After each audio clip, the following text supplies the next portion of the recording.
د باتورانو کور دا د باتورانو کور دا د باتورانو کور دا د باتورانو کور ساتو یې پسرو وینو دا د شهیدانو کور دا د باتورانو کور.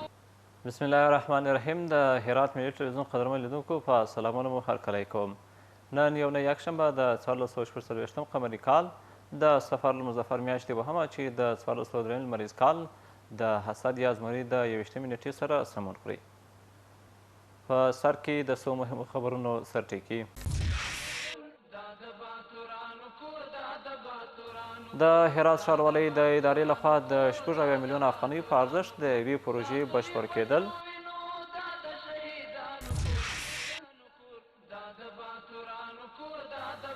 د سوداګرو د سوداګریزو مالونو د ساتلو په موخه د معیاري ځایونو پر شتون د هرات د ګمرک د مسؤلینو ټینګار کول.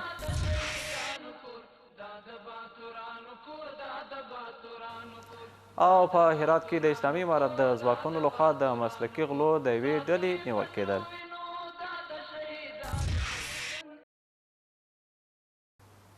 زه خان محمد یوسفزی یم. اوس هم پوره خبرونه. متوازن پرمختګ د اسلامي امارت د نظام اساسي تګلاره ده. په هرات کې چارواکي د متوازن پرمختګ خبر ورکوي او وایي چې متوازن پرمختګ د یوه هیواد د وګړو او پرمختګ لپاره مهم دی او د دې لپاره باید ځانګړې بودیجه په پام کې ونیول سي. د هرات ولایت مرستیال وایي له بده مرغه چې په تیرو 20 کلونو کې په لرو پرتو سیمو کې پرمختیایي خدمات نه دي وړاندې سوي او د اسلامي امارت د نظام تګلاره دا ده چې لیرې پرتو سیمو ته په مختلفو برخو کې ته باید پاملرنه وسي او لازمي اسانتیاوې ورته برابرې سي. مولوي مهاجر فرایي زیاته کړه چې نظام مسؤلیت لري تر څو خلکو ته د روغتیا او ورسولو سړکونو او داسې نورو برخو کې د اسانتیاوو د برابرولو مسؤلیت پر غاړه لري چې یوه بیلګه د شیخ امیرالمؤمنین حفظه الله لخوا د سرحدي سیمو لپاره بودیجه ټاکلې ده تر څو سرحدي سیمو ته رسیدنه وسي. د هرات ولایت د مقام لخوا د پاسپورټ امریت امیر او کارکونکو ته د ستاینلیک په ورکولو سره وستایل سول. په دغه غونډه کې چې په همدې مناسبت په هرات ولایت کې جوړه سوې وه د دغه امریت مسؤلینو او کارکونکو ته د منابع بشري د رئیس الحاج مولوي غلام دستګیر الهام لخوا د دغه ولایت د مقام لخوا د ستاینلیک په ورکولو سره وستایل سول. په دې کتنه کې د پاسپورټ د امیر د کار د هرکلي په ترڅ کې د منابع بشري رئیس حاضرینو ته په خطاب کې وویل چې د هرات ولایت مقام د خلکو په خدمت کې ستاسو د کار قدرداني وکړه او نن ستاسو د پرله پسې هلو ځلو له امله ستاینلیک درکوي. له بلې خوا د هرات د پاسپورټ امریت مسؤلینو او کارکوونکو له ولایتي ادارې څخه د مننې ترڅنګ خلکو ته د خدمتونو په وړاندې کولو کې و سیمه ییزې ادارې ته د اطمینان ډاډ ورکړ. د هرات ښاروالۍ د 80 میلیونه افغانیو په لګښت یوه پروژه بشپړه او ګټه اخیستنې ته وسپارل. دغه پروژه چې د هرات ښار د فرقې سړک تر کاریزک شمالي او جنوبي ته د اسفالت لین غځول پکښې شامل دي. 2144 متره اوږدوالی لري او په اساسي ډول د 7 میاشتو په موده کې بشپړه سوې ده. نور حال په جوړ سوي راپور کې. د هرات ښاروالۍ چارواکي د فرقې تر کاریزک سړک شمال او جنوب لین لور ته د 2144 مترو په اوږدوالي د اسفالت د پروژې د بشپړېدو او عملي کېدو خبر ورکوي چې ټولیز ارزښت یې شاوخوا 80 میلیونه افغانۍ لګښت کېږي. د هرات د ښاروالۍ په وینا د دې پروژې لګښت چې په 7 میاشتو کې بشپړ شوی د دوی د ریاست له بودیجې څخه ورکول شوی دی. تقریبا دا پروژه 80 میلیونه لګښت پر راغلی دی چې د ښاروالۍ د انکشافي بودیجې څخه ورکول شوي دي او په 7 میاشتې کې دا کار سر ته ورسېدی. د قراردادي شرکت مسؤلین هم ټینګار کوي چې یادې پروژې چارې په کیفیت او نړیوالو معیارونو ترسره شوي دي. پروژه آسفالت لین شمال و جنوب سرک فرقه الی کاریزک به طول 2174 متر طول داشت که هزینه هر طرف لین از او حدوداً 38 میلیون افغانی برآورد شده بود که انشالله حدود 7 ماه طول کشید تا این پروژه به بهره برداری رسید. طبق همون مشخصات تکنیکی و معیاراتی که به پروژه در قرارداد ذکر شده مطابق به همون از طرف مدیریت ساختمانی ناحیه مربوطه و از طرف مردم نظارت صورت میگیره. د دې سیمې اوسیدونکي هم د دې پروژې د بشپړېدو او عملي کېدو هرکلی کوي او زیاتوي چې د دغه سړک د اسفالت کار دلته د ګڼې ګوڼې د کمیدو لامل شوی دی. 2000 نفر روزا که ما می اومدم به زمستون بین گیل و لای و تابستون هم دست گرد خاک از اینا بعضا بودیم. کلینیک مون به این منطقه، مکتب مون، مسجد جامع مون 100% مردم رضایت دارن و 100% هم سهولتی برای ما شدن. د یادونې وړ ده چې 60 کال به د هرات ښاروالۍ ادارې لخوا د سړک جوړولو، کانالونو، پلونو جوړولو او شنو فضا په برخو کې تر 160 ډېرې پروژې عملي سي. د هرات د ګمرک چارواکي وایي په ګمرک کې د سوداګریزو مالونو د ساتلو او بارولو په موخه معیاري ګودامونه شتون لري.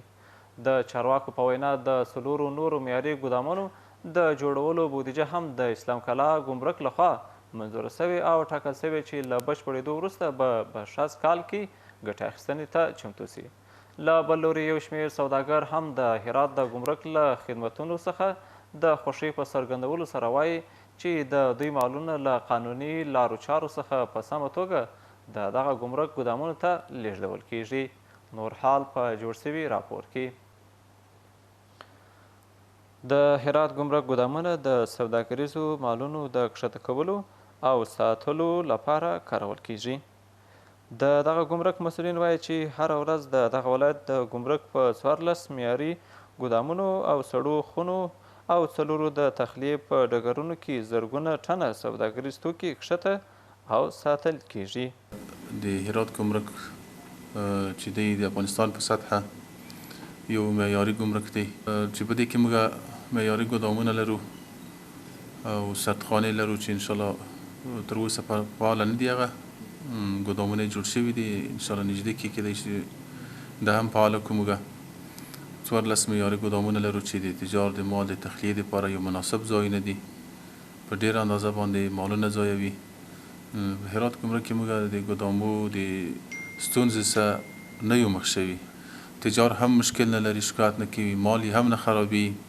د دغو چارواکو په خبره په نږدې راتلونکو کې به د اسلام کلا په ګمرک کې 4 معیاري ګودامونه هم بشپړه او ګټې اخیستنې ته وسپارل سي.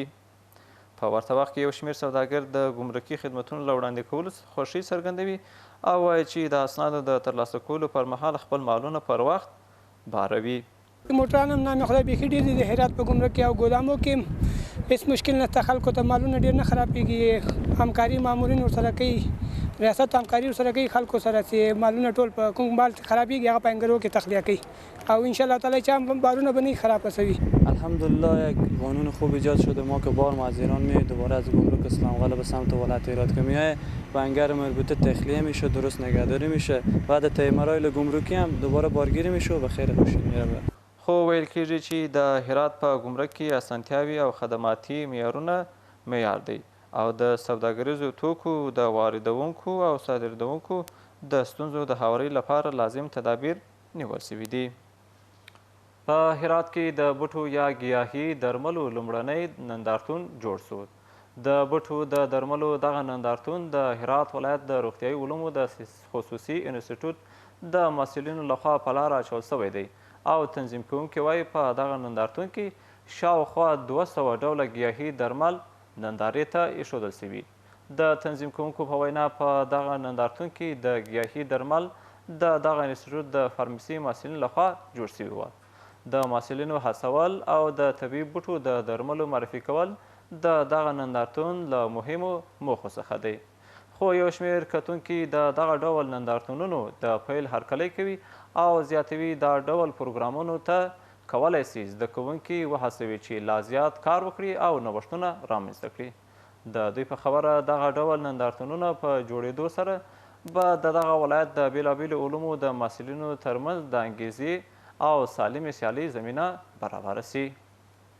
د هرات د امنیه قمندانۍ له تروریزم سره د مبارزې مدیریت په تیرو 2 میاشتو کې د خپلو کشفي عملیاتي فعالیتونو په ترڅ کې 2 کلاشینکوفونه، 16 لاسي بمونه، 9 میله کلاشینکوف، 14 د راکټ مرمۍ، 14 د هوا مرمۍ، 450 د داشکي مرمۍ، 20 روسي ماینونه، 15 شاجوره 11 تیره، د 2 د هوا مرمۍ سره پوښونه، 1800 د پیکا مرمۍ، 1 د ټانک دوربین او 1 د کلاشینکوف دوربین، یوه پایه د ټانک مخابره، 4 دانې لاسي مخابرې، 14 د پولیسو خولۍ، 2 د کلاشینکوف قونداغونه، 8 دانې سپرونه، 15 دانې برچې او 10 دانې چاقوګان د 19 ولسوالیو او ښاري حوزو څخه ترلاسه کړي او د دایاک پروسې ته یې سپارلي دي.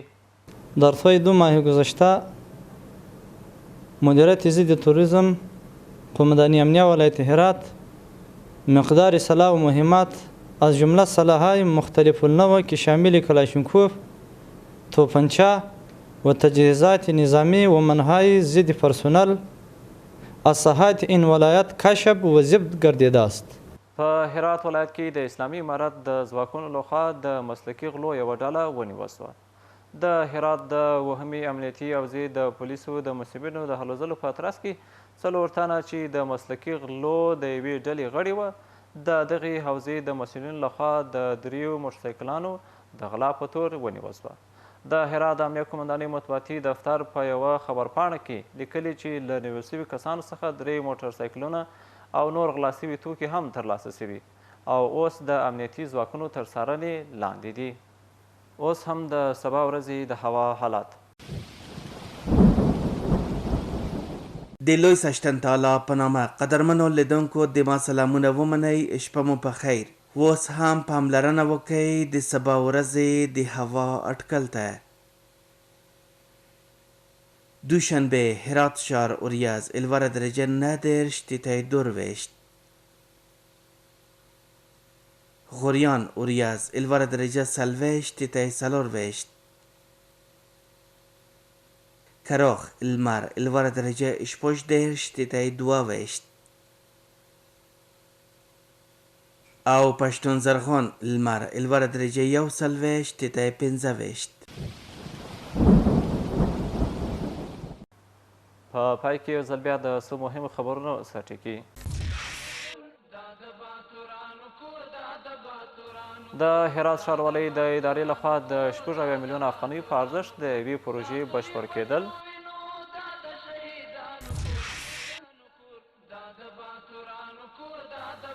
د سوداګرو د سوداګریزو مالونو د ساتلو په موخه د معیاري ځایونو پر شتون د هرات د ګمرک د مسؤلینو ټینګار کول.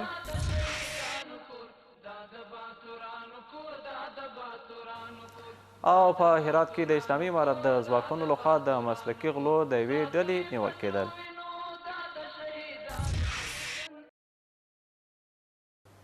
قدرمن لیدونکو دا وه د نن شپې خبرې ټولګه چې ستاسو درنو حضور ته وړاندې شوه. تر بیا مو په لوی څښتن تعالی سپارم. ښه وخت. دا د باتورانو کور، دا د باتورانو کور، دا د باتورانو کور، دا د باتورانو کور، ساتو یې په سرو وینو، دا د شهیدانو کور، دا د باتورانو